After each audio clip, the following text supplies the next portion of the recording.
Welcome to meet your doctor. ఈరోజు మనతో senior homoeopathic practitioner doctor G Durga Prasadarao గారు ఉన్నారు. డాక్టర్ గారి మాటల్లో అసలు హోమియోపతి వైద్యం అంటే ఏంటో వినేద్దాం. నమస్తే అమ్మ. హోమియోపతి అనేది ఒక సహజ సిద్ధమైన శాస్త్రీయమైన వైద్య విధానము. అలోపతికి ప్రత్యామ్నాయంగా అలోపతికి డాక్టర్ కనిపెట్టిన వైద్య విధానం homeopathy. Doctor Samuel Christian Frederick Samuel Hahnemann అనే డాక్టర్, జర్మనీ వైద్యుడు. తను ఎండీలో వైద్య పట్టా పుచ్చుకొని 10 సంవత్సరాలు ప్రాక్టీస్ చేసిన తర్వాత తనకు ఆ వైద్య విధానంలో ఆ కాలంలో ఉన్న పద్ధతులు నచ్చక తను ఏదైనా ఒక దీనికి మార్పు కావాలని ఆలోచించే క్రమంలో తను వైద్య వృత్తిని కూడా వదిలిపెట్టి రసాయన శాస్త్ర పరికరాల మీద పదార్థాల మీద పరిశోధన చేయటం, తర్వాత వైద్య సంబంధమైన పదార్థాల మీద పరిశోధన చేయడం సాగించాడు. తనకు బాగా ఈ పుస్తకాలు అనువదించడం ఒక అలవాటు. అలా అనువదించే క్రమంలో 1790లో హానిమన్ గారు కల్లెన్ డాక్టర్ రాసిన వస్తుగుణ దీపికను అనువదిస్తూ అందులో సింకోనా బార్క్ అనే ఒక ఔషధం, ఒక పదార్థం మలేరియా లక్షణాలను కలిగి ఉండటం ఒకటి గమనించి, అదే సింకోనా బార్కు అన్నకోశానికి టానిక్గా పనిచేస్తుందని కల్లెన్ రాసిన వ్యాసంతో తనకు ఏకీభవించక ఇందులో ఏదో కొంచెము ఆలోచించే విషయం ఉందని చెప్పేసి తను ఆ సింకోనా బార్క్ కషాయాన్ని తనే స్వయంగా రోజు ఉదయం సాయంత్రం 2 పూటల ఒక కొద్ది రోజులు తీసుకున్న తర్వాత అతనికి మలేరియాను పోలిన లక్షణాలు వచ్చినాయి.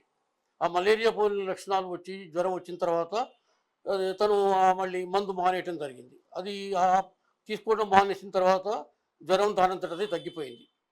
దాంతో అతనికి ఒక మెరుపు లాంటి ఆలోచన వచ్చింది. ఏదైతే వస్తువు ఒక పదార్థము ఒక మందులాగా హోమియో కనిపెట్టక ముందు అది మలేరియా లక్షణాలను కలిగి ఉన్నదో, అదే మందు మలేరియాకు వాడకుండా ఆఫ్ చేసినప్పుడు తగ్గింది కాబట్టి అదే పదార్థాన్ని సారూప్యత సిద్ధాంతంతో తగ్గించడం ఎలా ఉంటుందనే ఒక ఆలోచన వచ్చేసి ఒక సిద్ధాంతాన్ని కనుక్కున్నాడు. అదే సిమిలిబస్ క్యూరెంటర్. ఆ సిద్ధాంతం కనుక్కున్న తర్వాత సారూప్యాలతో ఛేదించాలి అనే ఒక సిద్ధాంతంతో ఈ హోమియోపతి సిద్ధాంతాన్ని కనుక్కోవడం జరిగింది. అప్పటి నుంచి అలోపతి వైద్యం మానేసి పూర్తిగా హోమియోపతి ప్రాక్టీస్ చేసే ఉంటుంది. అలోపతి అంటే కాంట్రారిస్ క్యూరెంటర్, అంటే వ్యతిరేక పదార్థాలు వ్యతిరేకతను కలిగించడం అన్నమాట. అపోజిట్ యాక్షన్ కలిగించడము. ఒక పదార్థము వ్యతిరేకమైన ఫలితాలను కలిగించడాన్ని అలోపతి ప్రిన్సిపల్. హోమియోపతి అంటే similibus curentur, like cures likes, అంటే అదే పదార్థము తగ్గిస్తుంది, అదే పదార్థము కలిగిస్తుంది అనమాట. అందుకని దాన్ని సారూప్యత సూత్రం కింద తీసుకున్నారు. తర్వాత హోమియోపతి వైద్యంలో డోస్ తక్కువ వాడటం జరుగుతుంది. అలోపతి వైద్యంలో కొంచెం మెటీరియల్ డోస్ లాగా డోస్ ఎక్కువ వాడటం జరుగుతుంది. అలోపతి వైద్యంలో మందుల పదార్థాలు ఎక్కువగా రసాయనాలు, మెటల్స్, తర్వాత ఇతర పదార్థాలు కలిగి ఉంటే, హోమియోపతిలో లోహాలు రసాయనాలు కాకుండా వృక్షశాస్త్రమైనవి, తర్వాత జంతుశాస్త్రమైనవి, తర్వాత మిగతా అన్ని రకాల దాంట్లో నుంచి మందులు తయారు చేస్తారు. దీంతో హోమియోపతిలో అన్ని రకాల వ్యాధులకు మనకు మందులు దొరికే అవకాశం ఉంది. ఇంకొకటి ఏంటంటే, హోమియోపతి మందులు ఏ వయసు వాళ్ళైనా వాడుకోవచ్చు. అలోపతిలో ఏంటంటే రోగం నిర్ధారణ అయిన తర్వాత రోగికి అపోజిట్గా పనిచేసే మందు, దాని సూక్ష్మక్రిములు కానీ, ఆ వైరస్ కానీ, ఆ బ్యాక్టీరియాని కానీ అటాక్ చేసే మందులు, అపోజిట్ యాక్షన్ కలిగి ఉన్న మందులు వాడితేనే తగ్గుతుందన్నమాట. హోమియోపతిలో అదే పదార్థం సూక్ష్మ మోతాదులో వాడితే అది దానంతటది సహజంగా తగ్గిపోతుంది. ఈ అలోపతికి హోమియోపతికి ఉన్న వ్యత్యాసం ఇది. అందులో హోమియోపతిలో ఎటువంటి సైడ్ ఎఫెక్ట్స్ కానీ రియాక్షన్స్ కానీ ఉండవు. మనం ఎంతకాలం వాడుకున్నా, ఎవరు వాడుకున్నా ఎటువంటి దుష్ఫలితాలు కానీ ఇతర రియాక్షన్స్ కానీ ఉండవు. మరి హోమియోపతి చిన్నపిల్లలు కూడా వాడచ్చు అంటారా? తప్పకుండా. చిన్నపిల్లలు, నెలల పిల్లలు, అప్పుడే పుట్టిన పిల్లల దగ్గర నుంచి ఏ వయసు పిల్లలైనా సరే అన్ని రకాల సిమ్టమ్స్కి చిన్నపిల్లలకి ఇంకా తొందరగా పనిచేస్తుంది. చిన్నపిల్లలకి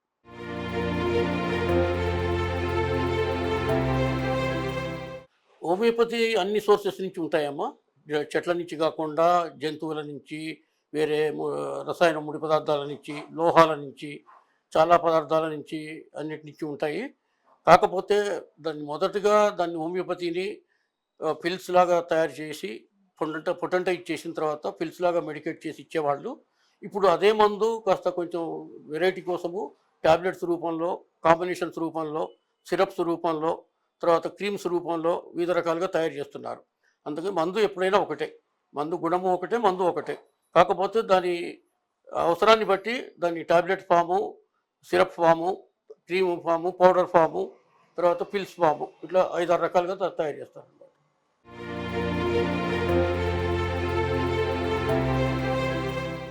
50 సంవత్సరాల పైబడిన వారికి చాలామందికి ఏదో ఒక జబ్బు, దీర్ఘకాలిక జబ్బు ఉంటుందమ్మా. అయితే ఈ దీర్ఘకాలిక జబ్బులకు హోమియోపతి చాలా మంచి వైద్య విధానం. ఎందుకంటే వాళ్ళు ఎన్నో సంవత్సరాల నుంచి క్రానిక్గా సఫర్ అవుతూ, తర్వాత రోగ లక్షణాలు పెరిగి వాటికి వాడిన మందుల వల్ల కొన్ని ఫలితాలు వచ్చి, తర్వాత రోగ లక్షణాలను సకాలంలో కొంచెం రోగికి ఇబ్బంది కలగకుండా తగ్గించడం జరుగుతుంది. అయితే మీరు అన్నట్టు క్రిటికల్గా ఉన్న వ్యాధులు ఏవైతే ఉన్నాయో, క్రిటికల్ వ్యాధులు ఉన్నప్పుడు అలోపతిలో అయినా కష్టమే, హోమియోపతిలో అయినా కష్టమే. కానీ అలోపతి మందులు వాడటం వల్ల ఇంకా క్రిటికల్ స్టేజ్లో ఏదైనా ఇంకొక సైడ్ ఎఫెక్ట్స్ రావచ్చు, ఇంకా ఏదైనా ఒక రియాక్షన్ రావచ్చు. కానీ హోమియోపతి మందు వాడటం వల్ల అటువంటి సైడ్ ఎఫెక్ట్స్ కానీ, రియాక్షన్స్ కానీ ఏమీ ఉండవు. తర్వాత అవి నెమ్మదిగా పనిచేస్తాయి. తర్వాత తప్పకుండా రోగ లక్షణాలను ఉపశమన పరుస్తాయి. కాబట్టి అది క్రిటికల్ స్టేజ్లో కూడా కొన్ని సందర్భాలు హోమియోపతి మందు చక్కగా మనకు ఫలితాలను ఇచ్చే సందర్భాలు ఉన్నాయి.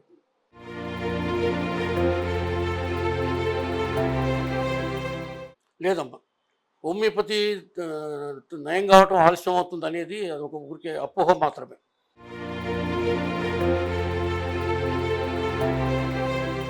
డయాబెటీస్తో పాటు కోమార్బిడిటీస్ ఉంటాయి కాబట్టి, డయాబెటీస్ అనేది ఒక మెటబాలిక్ డిజార్డర్ కాబట్టి దాని లక్షణాలను ఒక కొంతకాలము పరీక్షించి గమనించి కానీ చికిత్స చేయాల్సి ఉంటుంది.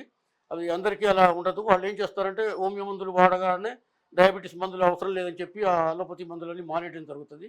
కానీ అలా మానేయడం జరిగిన కేసుల్లో కొన్ని కేసులు హోమియో మీద ఆధారపడి తగ్గవచ్చు. కానీ అన్నిటికీ మనం గ్యారంటీ ఇవ్వలేము. వాళ్ళ శరీర తత్వాన్ని బట్టి, వాళ్ళ యొక్క మిగతా ఇతర జబ్బుల ప్రభావాన్ని బట్టి ఆ తగ్గుదల ఉంటుందన్నమాట.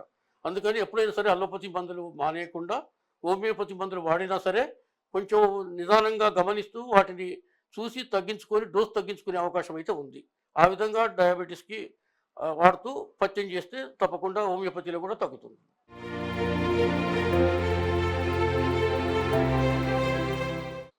చాలా మంచి ప్రశ్న. గతంలో హోమియో వైద్యం తీసుకునేటప్పుడు చాలామంది ఈ పథ్యాలను భరించలేకే హోమియో వైద్యానికి రావడానికి కొంచెం జంకేవారు. అయితే అది ఇప్పుడు రాను రాను కాలక్రమేణా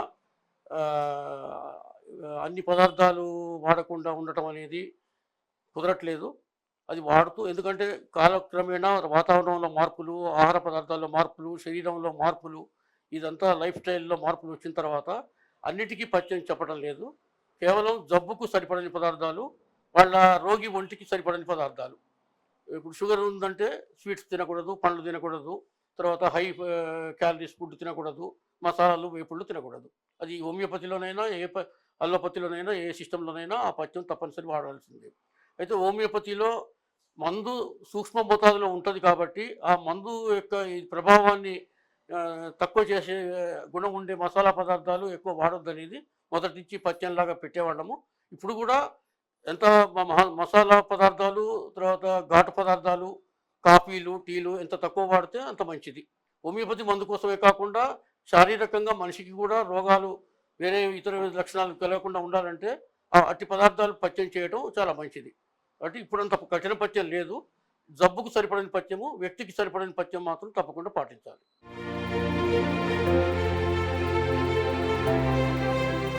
ఉన్నాయి ఉన్నాయి ఉన్నాయి చెట్ల మందులు ఉన్నాయి. ఆ చెట్ల నుంచి తీసి దాన్ని ఒక పొటెంటైజేషన్ అనే ప్రాసెస్తోని దాన్ని ఆ పదార్థాన్ని, ఆ ముడి పదార్థాన్ని ఒక సూక్ష్మ పదార్థంగా తయారు చేసి దాంట్లో ఒక పొటెంటైజేషన్ చేయటం వల్ల దాంట్లో పవర్ పెరుగుతుంది. అట్టి దానిని మళ్ళీ ఒక వెహికల్ ఉపయోగించి దానికి మెడికేట్ చేసి దాన్ని పిల్స్ ఫామ్లో తయారు చేస్తాం.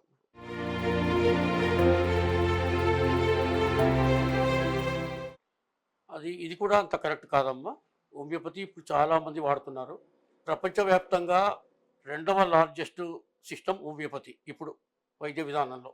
అలోపతి తర్వాత 2nd లార్జెస్ట్ సిస్టమ్. అందరూ ఎక్కువగా వాడే దాంట్లో 2వ స్థానంలో ఉంది. ఇప్పుడు చాలామంది వాడుతున్నారు. విద్యావంతులు, తెలిసిన వాళ్ళు అందరూ వాడుతున్నారు. అయితే గ్రామీణ ప్రాంతాల్లో ఇంకా దీని మీద ఎక్కువ అంత అవగాహన ఇంకా పూర్తిగా లేదు. ఇంకా హోమియోపతి మందులంటే తర్వాత ఇది వాడితే ఇంకేమైనా ప్రాబ్లమ్ ఉంటుందేమో అని ఇంకా కొన్ని ఇలాంటి కొన్ని అపోహలు కొన్ని ఇవి ఉన్నాయి కాబట్టి వాళ్ళు ఇంకా ముందుకు రావట్లేదు. దీన్ని ముందుకు తీసుకురావడానికి హోమియో డాక్టర్ల వంతు ఉ, ప్రయత్నం కూడా చేయాలి. ఎందుకంటే కేవలం మేము హోమియో ప్రాక్టీస్ చేస్తూ మా జీవనం గడుపుకోవడమే కాకుండా హోమియో వైద్య విధానం ఎంత మంచిది, దానివల్ల లాభాలు ఏంటివి, అది ఏ రకంగా ఉపయోగపడుతుంది, అది ఎంతవరకు లాభాలను ఇస్తుంది అనేది ఇంకా విస్తృతంగా ప్రచారం చేసి పేషెంట్ను ఎడ్యుకేట్ చేయటం. తర్వాత మేము డాక్టర్లుగా మా వంతు ప్రభుత్వాలు కూడా హోమియోపతి పనిచేసే విధానాన్ని ఎక్కువ చోట్ల ప్రవేశపెట్టి హాస్పిటల్స్లో, గవర్నమెంట్ హాస్పిటల్స్లో హోమియోపతి వైద్య విధానాన్ని అందుబాటులో ఉంచి ఇది కూడా కొన్ని జబ్బులకు పనిచేస్తుంది బాగా అనే ఒక ఆలోచనతో దీన్ని ప్రోత్సహించినట్టయితే తప్పకుండా ఇది వెనకబడి ఏం లేదు. కాకపోతే ఇంకా కొంతమందికి ఇంకా పూర్తిగా సరిగ్గా తెలవడం లేదు. అది దాన్ని అధిగమించాలంటే డాక్టర్లు, సమాజంలో ఉన్న ఇతర సంస్థలు, తర్వాత ప్రభుత్వం అందరూ కలిసి దీన్ని ముందుకు తీసుకెళ్తే తప్పకుండా దీనికి సమానమైన ఆదరణ దొరుకుతుంది. మొన్న కరోనా పాండమిక్ టైంలో ప్రభుత్వం తరఫున ఎటువంటి ప్రోత్సాహం దొరకలేదు. ఓన్లీ అలోపతియే వాడుకునేవాళ్ళు. కానీ మేము మా వ్యక్తిగతంగా హోమియోపతి మందును ప్రివెంటివ్ డోస్ లాగా దాన్ని రాకముందు వాడుకునేటందుకు ఇచ్చినాము. చాలామందికి ఆ డోస్ తీసుకున్న వాళ్ళకి కరోనా సిమ్టమ్స్ రాలేదు. ఒకవేళ కొంతమందిలో మందు వాడిన తర్వాత కూడా వచ్చి ఉండవచ్చు. అట్లా వచ్చినా కూడా వాళ్ళలో ఆ జబ్బు యొక్క ఉధృతం, దాని ప్రమాదం తక్కువ అయ్యి వాళ్ళు తొందరగా కోలుకునే విధంగా అది ఉపయోగపడింది. కాబట్టి ఇది ఏమైనా డాక్టర్ల వంతు, ప్రభుత్వం వంతు దీన్ని ముందుకు తీసుకెళ్ళటం అన్నమాట.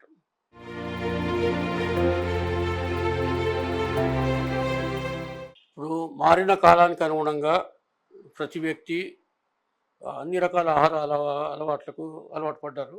అన్ని రకాల పదార్థాలకు. మామూలుగా ఇదివరకు మనం ఇంట్లో అన్నం, కూరలు, తర్వాత కొన్ని సాంప్రదాయ భోజనాలు చేసినప్పుడు ఇంత అనారోగ్యాలు ఉండేవి కాదు. ఇప్పుడు ఇంట్లో ఆహారం కంటే బయట ఆహారం ఎక్కువైంది. బయట కూడా రకరకాల ఆహార పదార్థాలు తినడం జరుగుతుంది.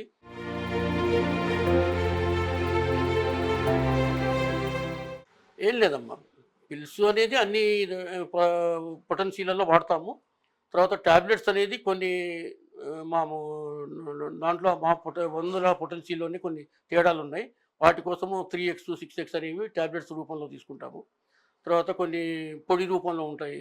అవి ఏమైనా వెహికల్ యూజ్ చేసే విధానాన్ని బట్టి దాన్ని డోసు పరిమాణం తక్కువ చేసి తీసుకునే దాంట్లోనే పిల్స్ వేరే, డోస్ ట్యాబ్లెట్స్ వేరే, పొడి వేరే తయారు చేయడం జరుగుతుంది.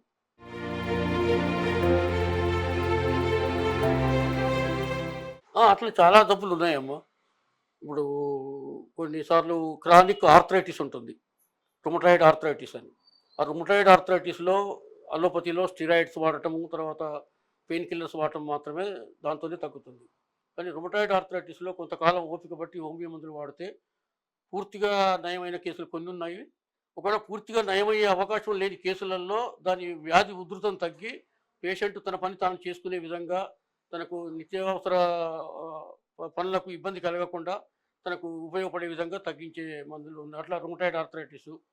తర్వాత ఇప్పుడు వేరే జబ్బులు, నిమోనియా లాంటి జబ్బులు, తర్వాత లంగ్ యాప్సెస్, లంగ్ ఊపిరితిత్తుల్లో ఉండే పుండ్లు అట్లాంటివి, తర్వాత పెప్టిక్ అల్సర్స్ దీర్ఘకాలంగా ఉండేటివి, అలాంటివన్నీ కూడా హోమియో మందులతో పూర్తిగా నయమై రోగి సాధారణ స్థితికి వచ్చి మామూలుగా తను ఇదివరకు వ్యాధి రాకముందు ఉన్న విధంగా బ్రతికే విధంగా ఉన్నాయన్నమాట.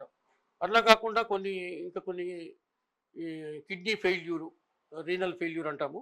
కిడ్నీ ఫెయిల్యూర్లో మామూలు అక్యూట్ రీనల్ ఫెయిల్యూరు, తర్వాత క్రానిక్ రీనల్ ఫెయిల్యూరు, తర్వాత కంప్లీట్ రీనల్ ఫెయిల్యూర్ అని ఇట్లా రకరకాలుగా స్టేజెస్ ఉన్నాయి. తర్వాత బాగా రీనల్ ఫెయిల్యూర్ అయిన తర్వాత వాళ్ళు డయాలసిస్ చేస్తారు. తర్వాత కొన్నిసార్లు ట్రాన్స్ప్లాంటేషన్ కూడా చేస్తారు. కానీ హోమియో వైద్యంలో కొన్ని కేసులు డయాలసిస్ మీద ఉన్న కేసులు వారానికి 3 సార్లు డయాలసిస్ చేసేదైతే 2 సార్లు చేసే విధంగా, 2 సార్లు చేసేదైతే ఒక్కసారి చేసే విధంగా, అట్లా తగ్గించుకొని కంట్రోల్లో పెట్టుకునే విధంగా ఈ హోమియో మందులు కూడా ఉపయోగపడతాయి. ఒక్కొక్కసారి కొన్ని మామూలు డయాలసిస్కు పోని కేసులు కొంచెం కంట్రోల్లో ఉండేటట్టుగా కూడా హోమియో మందులు పనిచేస్తాయి అన్నమాట.